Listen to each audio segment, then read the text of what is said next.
Better, stronger, faster. Booyah, baby!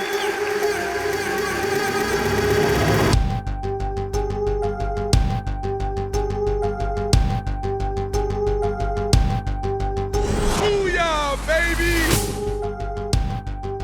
I made my first million at 31, but you get cocky. You think that's gonna go up this forever. My best businesses are just moving and acting. Sometimes it's moving without fear, not analyzing shit, and just going. So, you meet somebody, sometimes you meet people, you hear something, you learn something, it changes your life forever.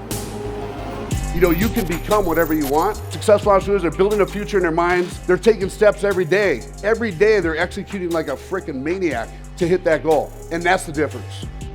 But I think it's the decisions you make at the downside, which makes the best upside potential. Because the best inventions, products that I ever launched were absolutely always in the bottom. They're never at the top. So me personally, I'm not afraid of the bottom, I'm afraid of the top. Booyah, baby!